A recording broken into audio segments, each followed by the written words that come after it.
I love it. Peter. Yeah. We're rocking out in here. Yeah, right. You ready for the party to begin? I am.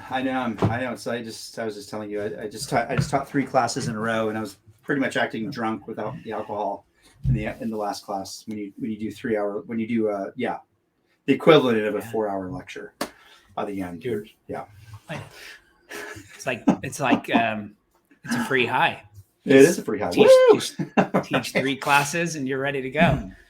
I experienced it very natural. That's why I took up running. It was a winter. It was a winter. I think it was 2 winters ago. It was like -16 with a wind. No, it was wind chill of -16. It was the temperature was like -2.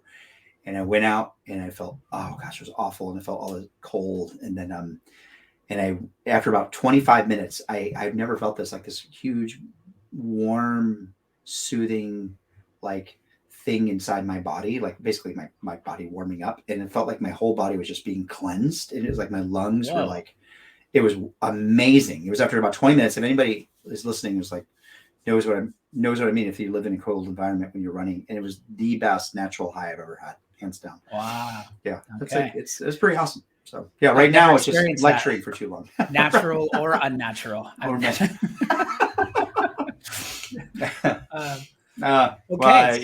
Hey, yeah. Welcome to Sound Engagement. We thought we'd do the intro music again. Bring that back for good time's sake, for old time's sake. I know you were all longing for that. Yes.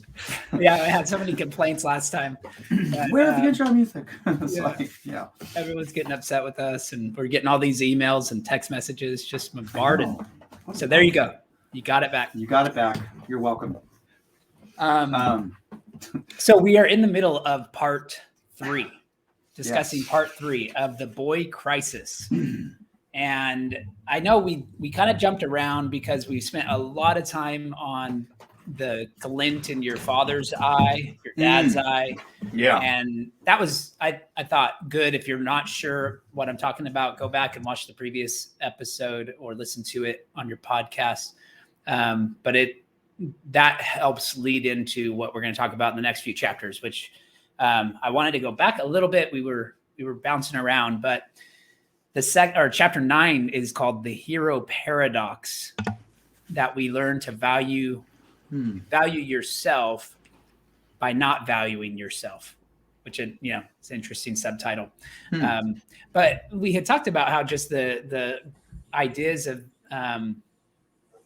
kind of being a man and the goals of manhood or just your finding your purpose were usually associated with work and war in previous generations. And now now they're moving into basically like just being replaced with nothing, because we're not needed as much at work and we're not needed as much at war. So men are finding themselves without a purpose. And so now we have this hero paradox, because the same kinds of things that would have made a hero previously are still kind of held up as a standard, or at least as a goal for men. And he even brings up Bonnie Tyler's song, Holding Out for a Hero. You know that, Peter? Oh, yeah. I know it very well. Yeah. Can you sing that for us? Just a couple lines. He's got to be strong, and he's got to be great, and he's got to be nice. Yeah, close. He's got to be strong. He's got to be fast. Yes. Got to be strong. Oh, man. And the 80s video is even great. Oh, it's the hair. beautiful. Yes, lots of hair. And I had somebody today. They said she called somebody a teeny bopper, and somebody corrected her, and she said, "Oh, that's a sexual term," and she was kind of feeling guilty as a client. I was like, "Actually, no, teeny bopper in the 80s and 90s was a girl with hairspray hair. It's not a sexual innuendo at all." So the person I was talking to, she felt a lot better.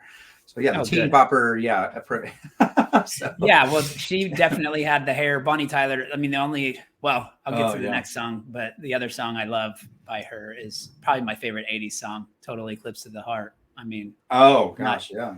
And that video, if you've never seen, you got to look up the literal video of Total Eclipse of the Heart. It's like, type that in, Total Eclipse of the Heart literal version, and it's like a remake of the lyric. They rewrite the lyrics based on what is happening in the video, which is just like dancing people and curtains flowing in the wind and balls hanging from the ceiling. It's just random stuff, all dramatically, cinematically shot and dramatic for the video. But she's got away with she's got some pretty popular songs. So anyways, this one, Holding Out for a Hero, you got to be strong, fast, and fresh from the fight. That's the idea. So there's this sense of men who want to get the princess, who want to win the girl, have to be these things, right? You have to prove yourself. You have to prove yourself stronger than your peers, faster than them. And I think, and I think it's probably in a variety of relationships too. I think the nice thing about the book isn't just like sexual relationships or intimacy. I mean, I think it's men. Maybe we can apply that in a lot of fields. It's like what your purpose is, and as a pastor, as a therapist, as a professor, as a guy that's working in IT and whatnot. Yeah. I think maybe that's generally, true. Yeah, sure. So I wonder if those ideas, I mean, I think they are still heroic, but they are kind of turning into other things. I mean, now that you've got so much addiction to technology, there's TikTok and there's these like dancing has become a big thing, right? Dance videos. And have you ever heard of the gritty? No. I mean, I think if you want to define the boy crisis in like one word, it's gritty. It's the gritty. I mean, this is just really, it started off with Justin Jefferson, a Minnesota Vikings wide receiver. Oh yeah.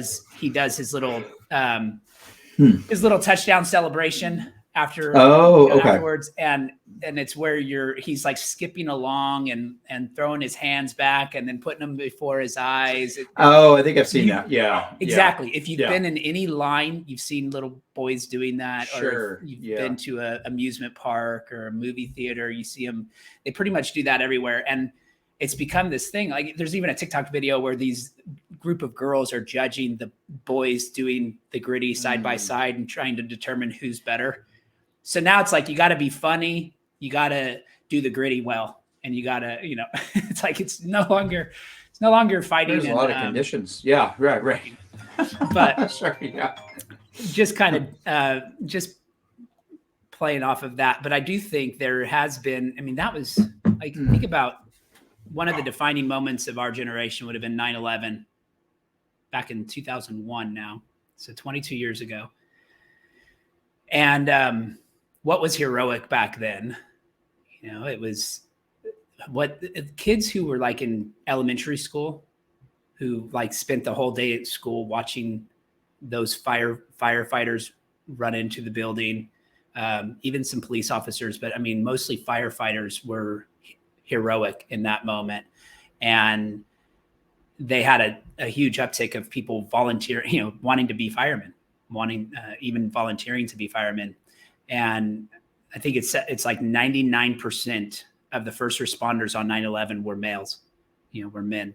So that image of just becoming the hero for the nation, it really obviously raises the interest of boys who want to be that. So what's changed now is you have just that purpose has become less. In fact, you in terms of the police force, what do you have? The opposite taking place. It's been so demonized by critical theory and Black Lives Matter that it's become just a blight. Like you don't want to do it. No one wants to do it. Right. So again, another purpose void. It's not heroic to be a police officer to fight crime. Right. It's not heroic to go to war. That's actually, you're probably going to come back the opposite of a hero. Come back as a discouraged vet who can't find work. Right. And it's really sad, but I wonder, the book kind of suggests, I want to hear your thoughts because I want to question this. The book suggests that these heroic traits were kind of learned by our environment, by work, and they work against us in terms of being a husband and a father. So the idea of being a hero at war and work against you as a compassionate father as a compassionate husband. And we mentioned that a little bit last time, but I just wonder, I think the goal would be to broaden your perspective of what the hero is and not simply eliminate those things. What do you think? Yeah, no, and I do think a lot of this is situational. In fact, one of the things I was teaching in psychology today, I mean, when William James noticed that he believed in natural selection and that people really change according to their environment. And that really kind of spoke to me. And it's funny because actually 9/11 was brought up, and I remember it, and it was very vivid. And based on we're much more prone to adaptation in the sense of like when we see something like that, we'll quickly adapt to that environment. You see what's going on in Ukraine. I mean, we're sending guns. Those young kids are dying in Russia, in Ukraine and Russia. Both of those kids are. I think there's probably other parts of the country where a lot of these young men, what's his name? My favorite UFC fighter, not my favorite, but I mean Khabib, who's retired now. I mean, where he grew up in, Kazakhstan or something. I mean, he was wrestling bears. Kazakhstan. Yeah. So I mean, he was wrestling bears at like 8. And he talks about like that's and they asked him, were you pretty unique? And he was like, no, we all did. Just kind of what you did. And I think there are vestiges of that, but I think it only primarily comes in the time of war, which likely will happen again. I mean, I don't think we're going to have world peace for the next foreseeable, like for the next 300 years. And what was interesting is that even the book brought up, like in Japan, when there was rapid peace for over 350, 400 years, that's when you started seeing a lot of crossover quite a bit. It wasn't necessarily good for that culture. They lost, men lost their sense of identity. There was a lot more of a transgender movement, even in the 1700s. Not so much of the same, like, where they're not like body parts, nothing like that. There was no surgeries. But women, cross-dressing was significantly much more popular then. And then when war came in the early 1900s, that completely went away. And, you kind of got your concern back. You went to kind of your traditional roots, which is very interesting. I'm not an evolutionary psychologist by any means. I mean, but I do think there's points of evolution that you could learn from without throwing, everything out as if it's untrue. And what it looks at, especially with psychology, is how people adapt in those environments pretty quickly, and they go back to their biological makeup. And so I suppose the question is, how do we, if we have an ingrained, desire to serve and protect, for example. I was just listening to Candace Owens, just for fun. I don't listen to her a whole lot, but she was talking about her grandfather. And like she believed, I was curious about this episode because her interpretation was that therapy has ruined men. That's actually why I wanted to listen. I just wanted to see what she said. And she actually brought up some interesting points. And she brought up like Prince Harry or whatever his name is, and like how he's doing all this therapy. And now and she talked about how some of the people that she once knew, her sister, for example, a lot of guys that she once knew that were very attractive or, very fun to be around, they got so, quote, in touch with their feelings, they became pretty unbearable. But her point was that her grandfather didn't cry at the mother's funeral. He just kind of bore through it. And she said, one of the things I found attractive is men that just fight it, and there's an attractiveness to me. And I think that goes in me. And so that goes into the catch-22 because they have done a lot of surveys on what women are sexually attracted to. They just did one a few years ago, and many of the subjects were feminist, left-wing, heterosexual women, and all of them were basically turned on by vampires, werewolves, Marlon Brando, and mobsters. It's like, and then they watched a video of like a guy that's always listening. He's very sweet. And he's vulnerable. And there was they did brain scans on these women that are like very pro women's rights. Men need to listen. They need to be vulnerable. The part of their brain that was sexually attracted was non-existent.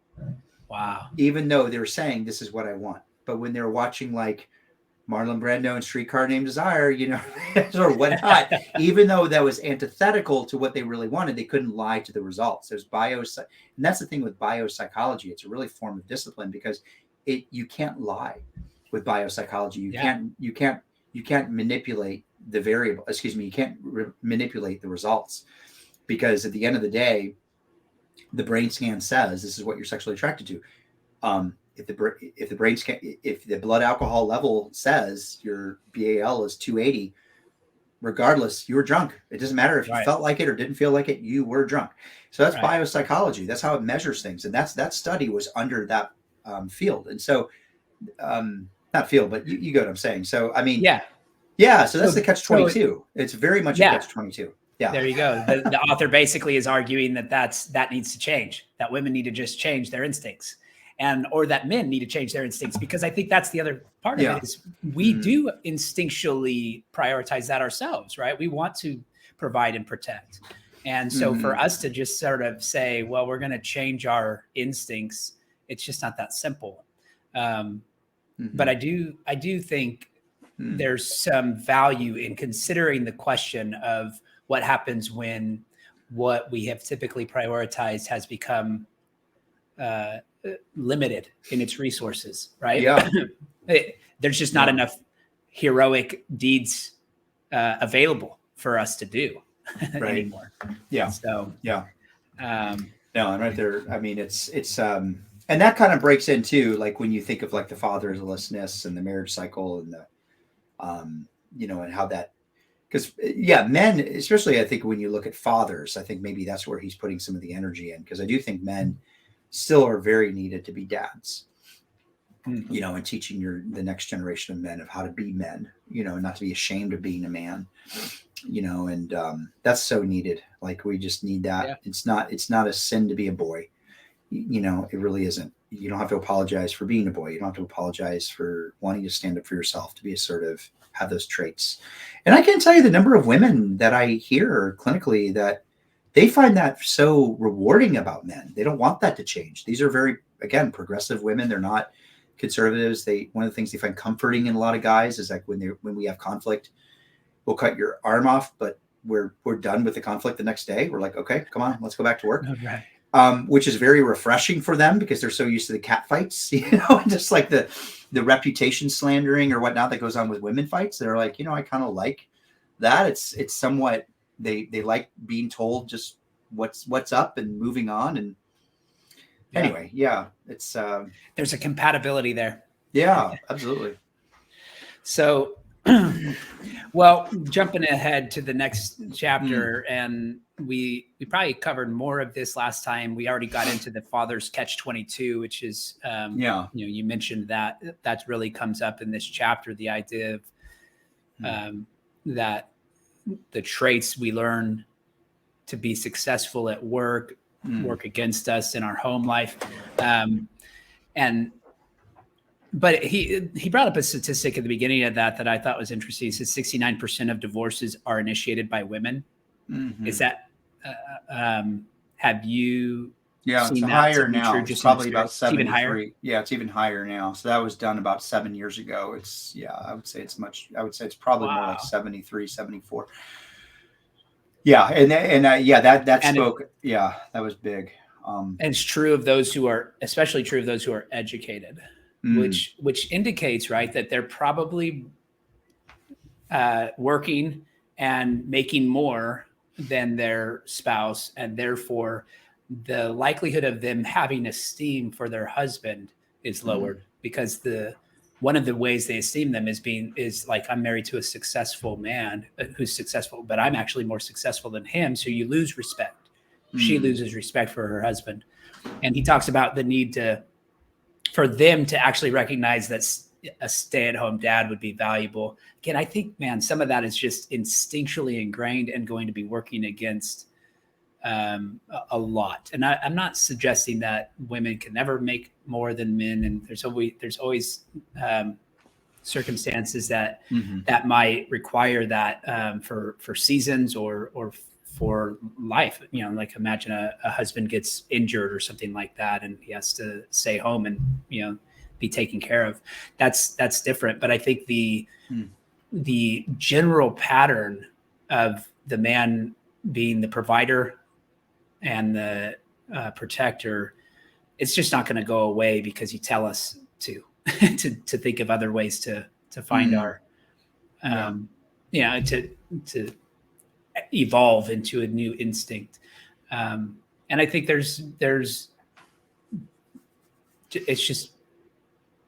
a lot of wisdom in taking those instincts seriously and considering a spouse based upon that, right? Based upon who you want to be and how you want to live. So I don't know. I'm kind of rambling, but I think I would probably challenge that a little bit. I don't want to focus too much on money. Like, I don't know. I don't see money as the means of being a provider or not a provider. I think that's actually one of the reasons why men can be, like, that's the bad side of men. I'm never going to use toxic masculinity. I'm not going to say that. But I think men who see everything in the categories of money can be very selfish, and go down bad roads. And they can be very neglectful. And yet they're telling themselves, oh, I'm providing. And I think the same way, like, if women only see it according to maybe what we should do, what I would challenge is maybe we should stop looking at money equals provision. Okay. And so that's right. So I have met very manly, strong men who probably make like $50,000 a year, but they're married to women who make over 200.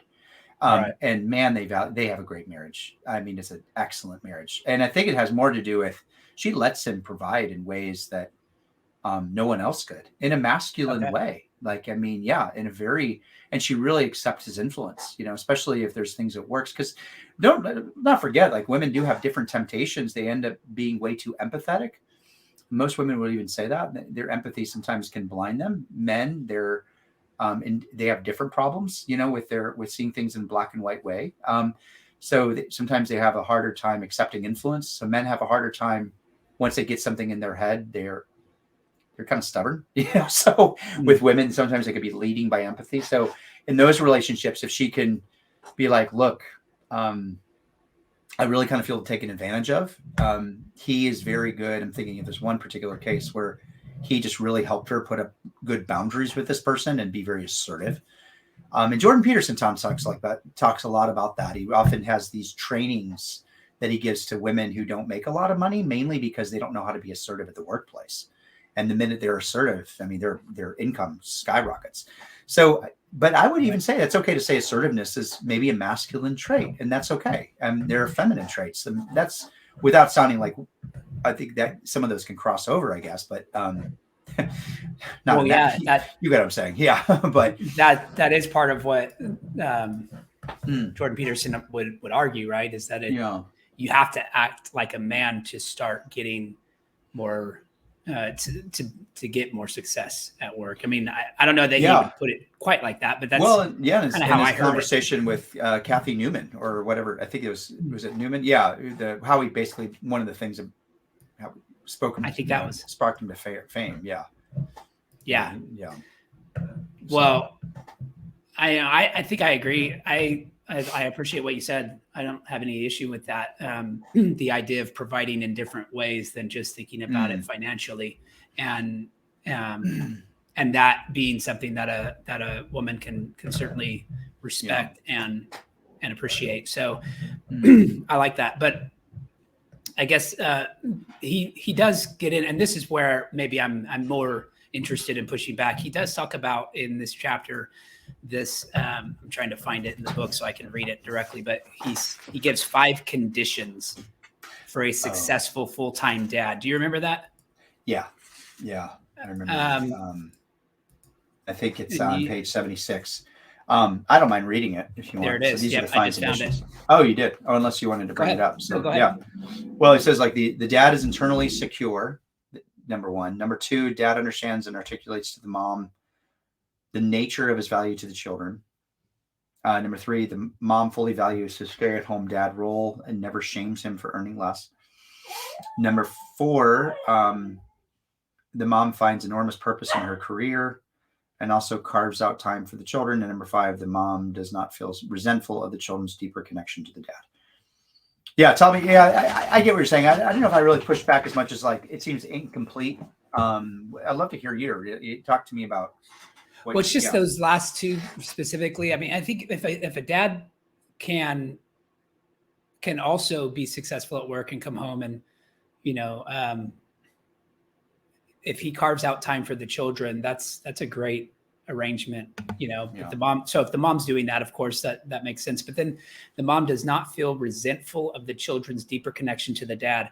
Again, I think you're going to be working against some extremely strong maternal instincts to suggest that she is not going to feel some type of jealousy or frustration over the children's Spot on. Yeah. inclination to be more attached to the caregiver, right? Whoever. And so if the dad's the one staying home. So that part, I think, creates a challenge that you have to at least consider. I'm not saying it's always sinful or something like that, but I just think. I like that. Yeah, that's a good catch. No, that's because that is kind of like rooted in biology. It's not. I like what you're going there because there's a point I think with people they have this ideal in their mind that I'm supposed to just be this. You're right, because like a mother, if she gets to the point where she's just so platonic about, oh, the kids are just attached, and I get what you're doing because like there are dads that could do that really well. They kind of separate. We do that really well. We're very good at compartmentalizing. I think there's a Apple series called Severance. It's kind of the whole premise is really like good. home life and work life are two radically different things, and they don't even cross over, and he has no idea what goes on in the other. That is the male brain to a T. And we do that really well. I would actually even say that's a strength. I think that's why men do really well in war. All right, guys, he's dead. We got to go. Come on, let's do it.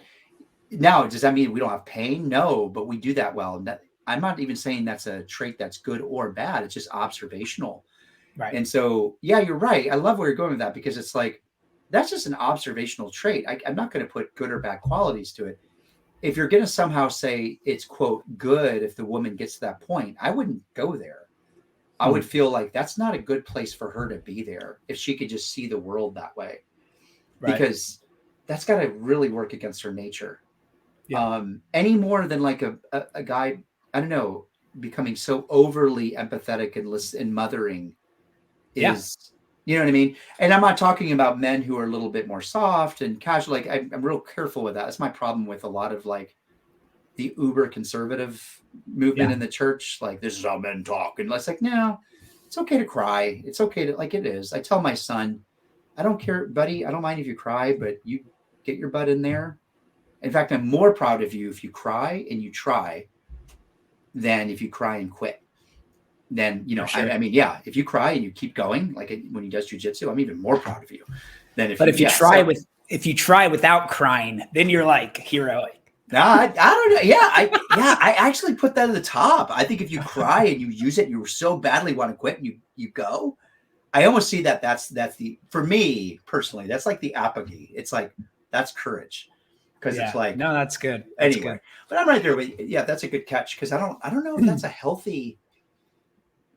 You know what I mean? Like a desire, but he's putting it as if that's our final goal. I think he's trying to say something has to be done because these men, everything's working against them to be the breadwinner, to be the one that's more successful and whatnot than their spouse, especially with those who are the ones that are coming out with college degrees, the ones who are getting the higher paying jobs. It's consistently moving in the direction of women getting those roles. Now, at the end of the day, they may still not be willing to put as much time and effort as is required to be like the CEO of the company. And again, we talked about that last time, that requires more sacrifice than most people, regardless of gender, are willing to make. But the ones who will sacrifice everything for a successful career tends to be the man. So, that may not change in terms of the CEO positions, but if you just look across the board at who's making more money generally in fields where there's equal opportunity, it ends up being women are continually increasing in that department. So all that to say, he's trying to say if men are going to be stay-at-home dads regardless, let's help that family learn you how better to adapt. cope with Yeah, it. going back to what it was. Yeah, you better adapt to something. And I like the struggle though. I think it's good. It just needs a lot more. I think so too. It needs a lot of discipline there. I think what you said actually adds a lot that he didn't say, which would be helpful, is if he had said something along the lines of the man still needs to provide or like specifically fill that role of protector provider. He's just not doing it with a paycheck. He's not doing it with the exact same, that he would have 20 years ago. Like it's cool. And I that's my kind of interpretation of Proverbs 31. Honestly, you can at least hardcore conservatives are going to have a very, very, very difficult time proving from Proverbs 31 that the woman was making less than the man in that text. They're not going to find it. Like it is significantly more. You're going to have a lot more evidence that she was probably making all the income. And he was like, well, the only time they mention him is like he hangs out with the guys and he's like an elder just hanging out with the Gates, just hanging out with a bunch of guys having a beer. I mean, that's kind of right. But not quite. I mean, it's more being at the gate tends to be a role for the leadership of the city. So he was about as high as you get in terms of kind of his position. Probably even would indicate class as well. That doesn't necessarily. You're the pastor, I wanted you to. Well, that doesn't necessarily mean he was bringing home more money, but he probably had more money, or at least was providing in some way to be able to sit at the gate. I think, and I think my point, like you're probably like, I think we could probably go more in depth than actually what high class really means. Like, I understand there's that. I guess you really can't prove either or as if it's 100%. There's a lot of flexibility, and it almost seems on the surface that she's working her butt off and she's making a lot, and she's doing everything.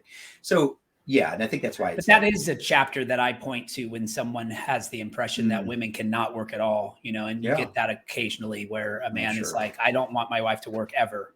And you're like, well, don't take it so far that you think it's a sin for her to be working. And then you're not going to get along with a lot of people. if that's your thought, you're going to think everyone's in sin. But all that to say, Proverbs 31 makes it clear that she was working outside of the home. She wasn't just working in the home, which also should be acknowledged as being a lot of responsibility. So I'm ready to move on to the last chapter. I might absolutely get done a little early, but this one was chapter 11. Raising sons successfully differs.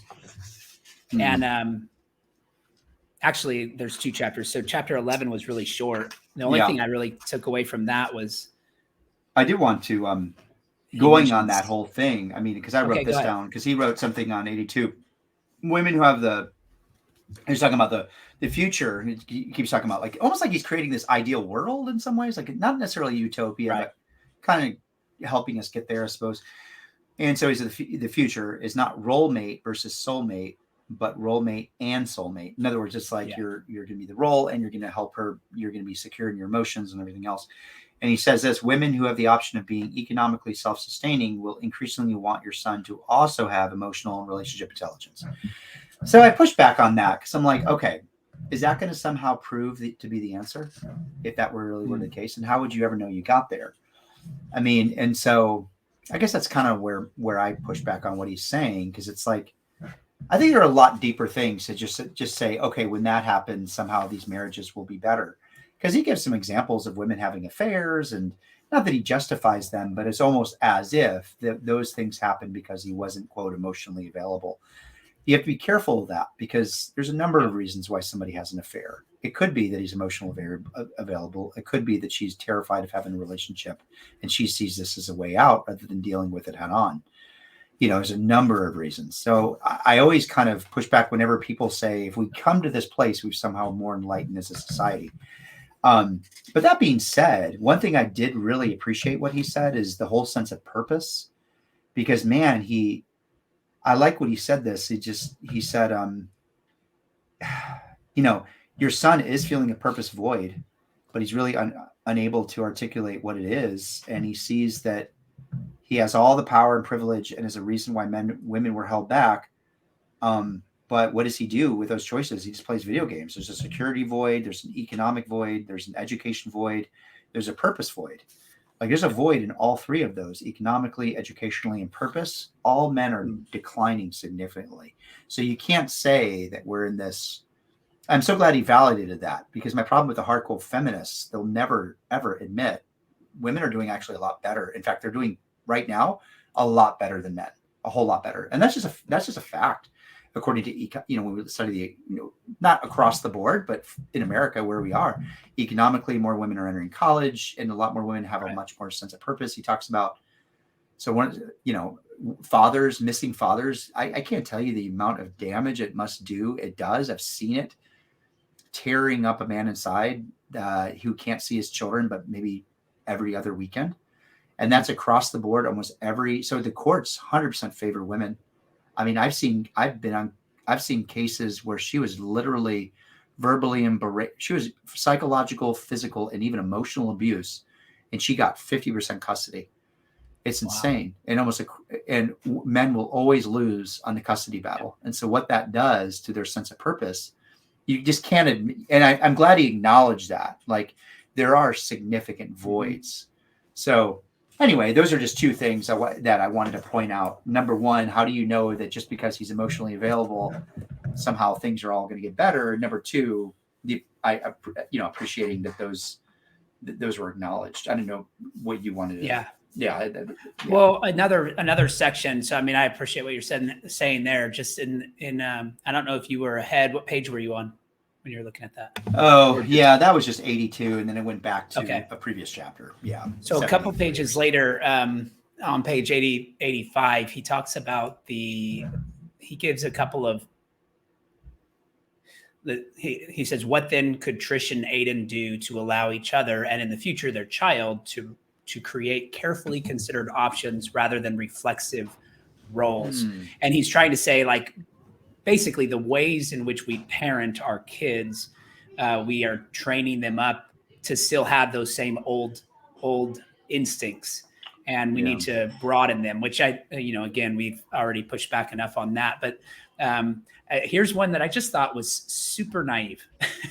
He said, so you explore all the options, right? Trish is asking Aiden, or Aiden speaking up about his desires, could expand Trish's mom options, her 3 options to 6. For example, Trish and Aiden can both work part-time. One can work full-time, the other part-time. They can rotate roles where Trish can be the parent full-time for the first year, then Aiden can be the second year. Okay, those are options. Then this third one, raising children with different expectations. Trish and Aiden, if they have a son, they can proactively raise him to take responsibility for younger children and then recommend him as a babysitter. Now, like, no one is going to listen to that. You could say he's the most caring, loving, nurturing son. He'll take care of your kids. You're not going to have a friend that's going to say, sure, I'll have him as our babysitter. So I think there's some almost just a naive, like, closing himself off to the potential dangers that are happening in the world as well right now. I mean, I don't know. What do you, does that? Yeah, that takes a lot. I mean, the first thing I kind of thought of, was the Joseph versus Esau narrative. I mean, Joseph, or not Joseph. Yeah, Joseph. Like he was Jacob and Esau. Yeah. So Jacob and Esau narrative, where he kind of was a mommy's boy, in a lot of ways. He stayed at home and all those other. At the same time, he also wrestled God and quote won. So I mean, you can't. Yeah, it's so complex He's here. The heroic. That's what I love about He's the heroic reader. Yeah, right. He was not a pansy. Like he could whoop my butt. He knew how to cook. He could get his way around the kitchen. Yeah, that's a man's man. Yeah, I like that.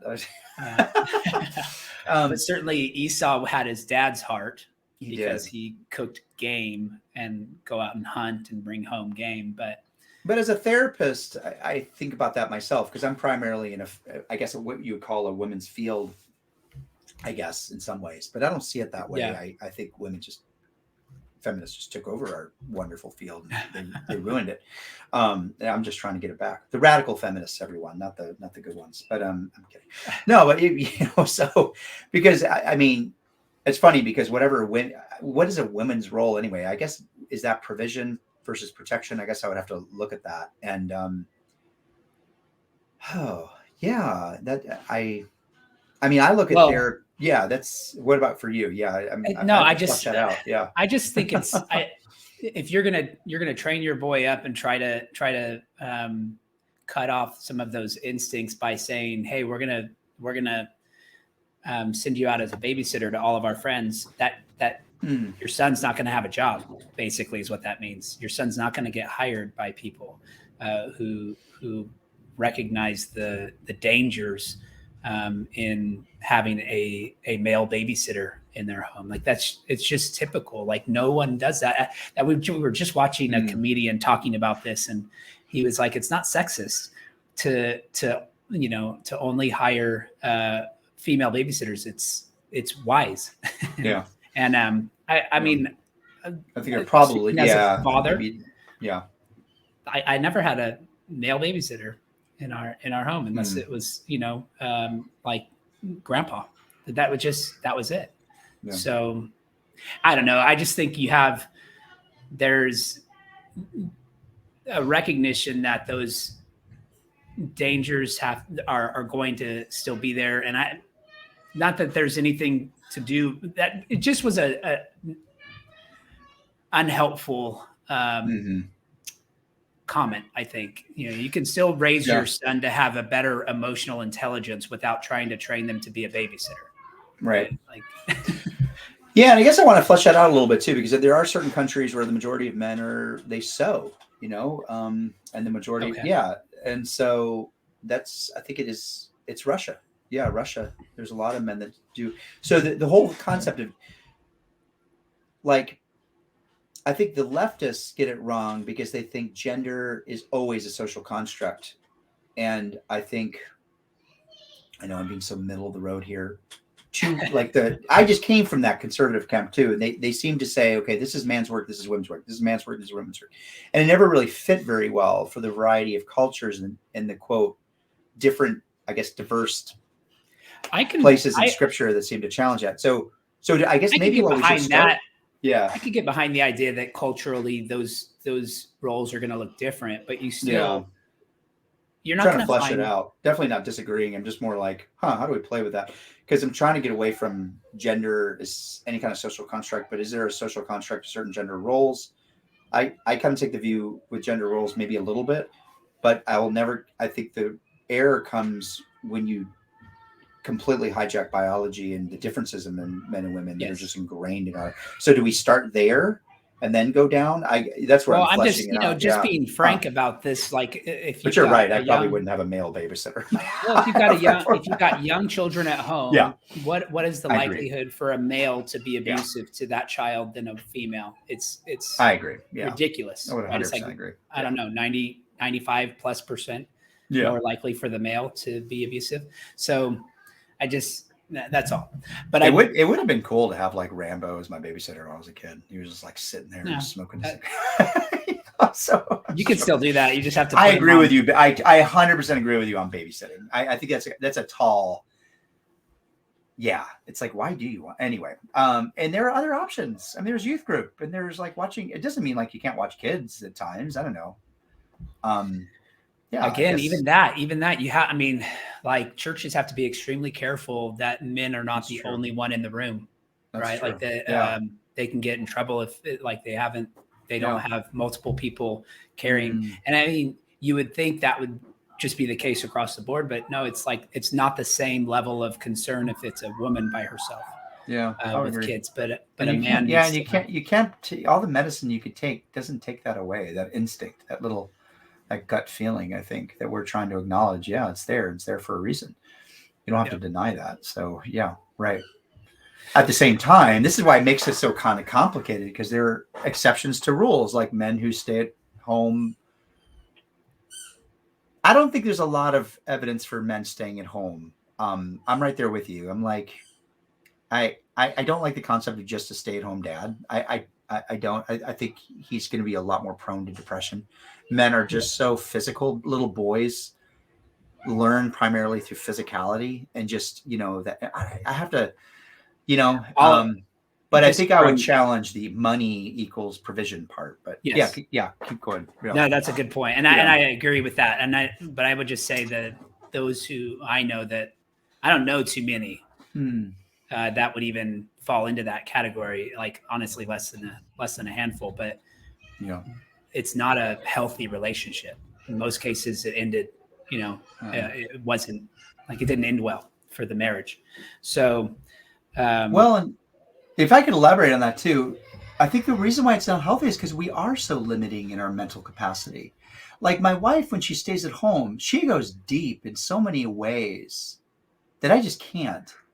Like I'm the fun. I mean, I discipline my kids, but I'm also fun, and I'm like activity. Okay, let's go. And I like, we work really well together. I'm assuming your marriage is the same way. It's just like, but the way she homeschools our kids, she just brings things that I just don't. My mind doesn't even go there. Right. And I think like the stay-at-home dad, I guess my question is, like, where do you go with that silence? I guess because we are so prone to take risks. I think taking risks is so integral to our makeup.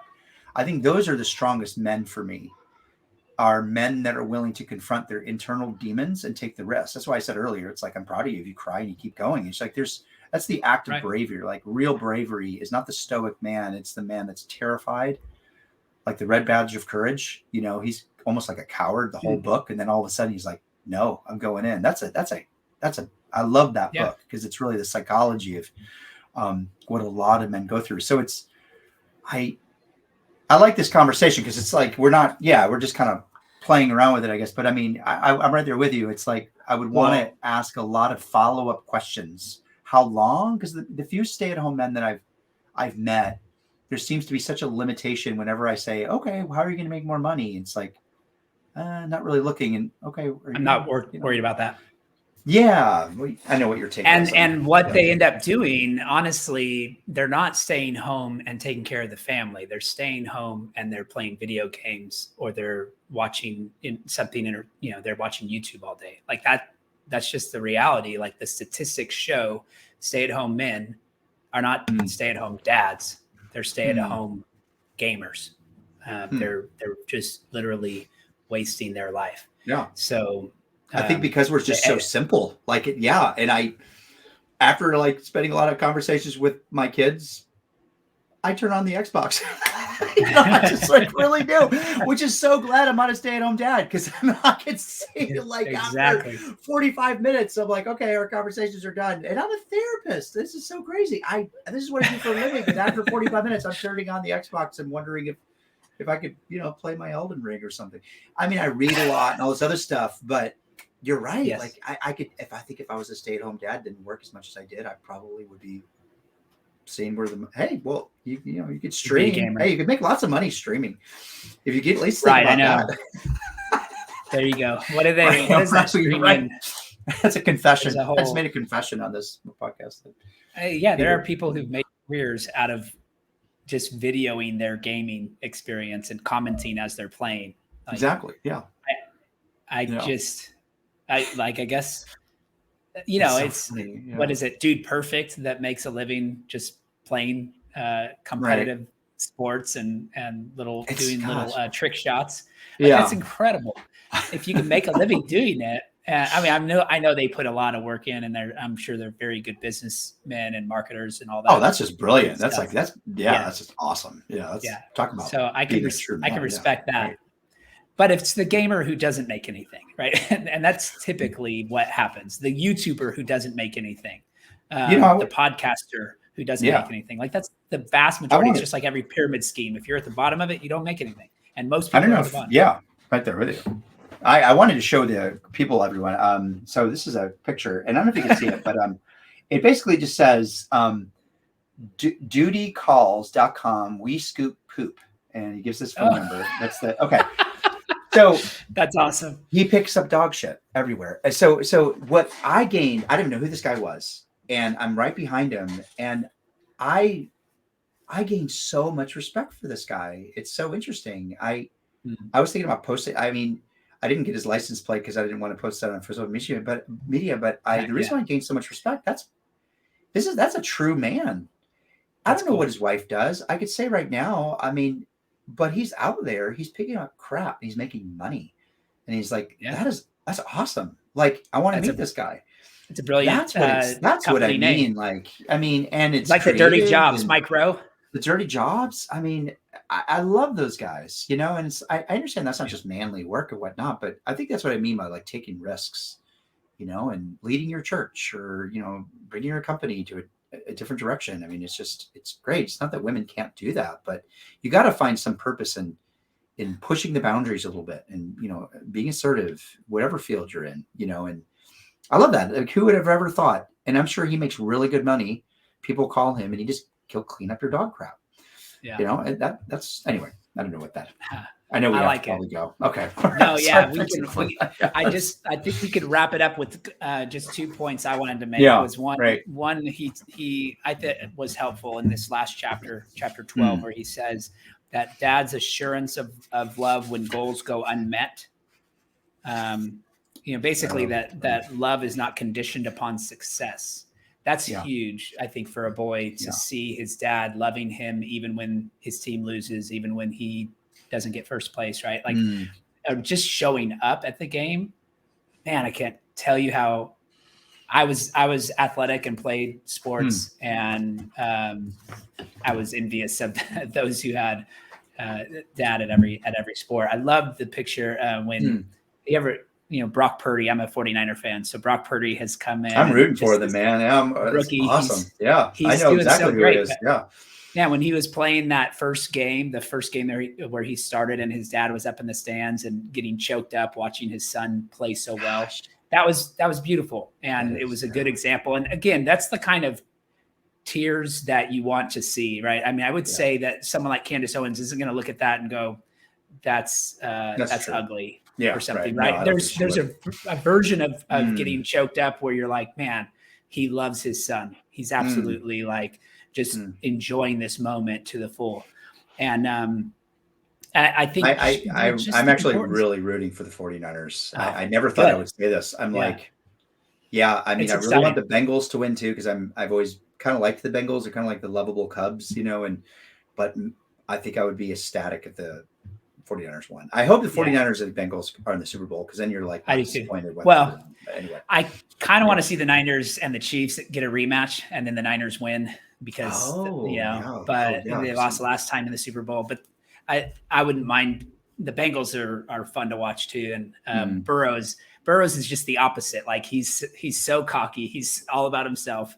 And then you got Brock Purdy, who's this rookie who no one expected to do anything, and he's you know, maintaining his humility and just a good all around guy.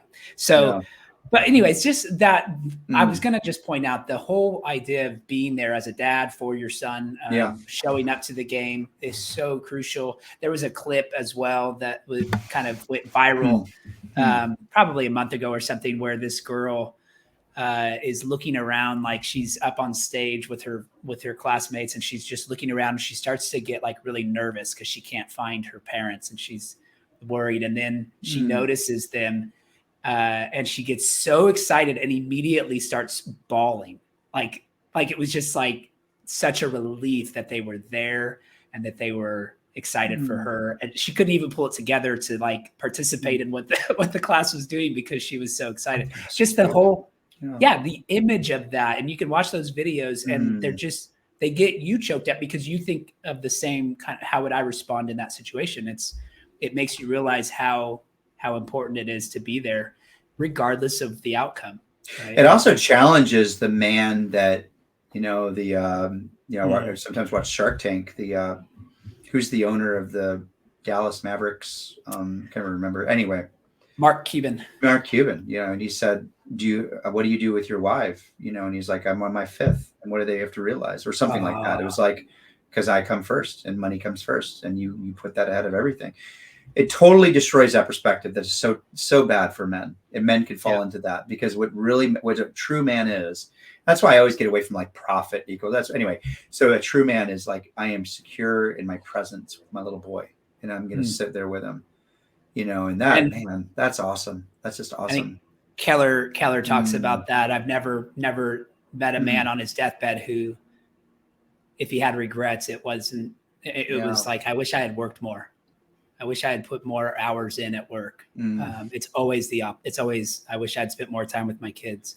Gosh. Wish I'd invested more in my marriage. Yeah, that's a word for, it's a word for me. Yeah. It's a word for all of us.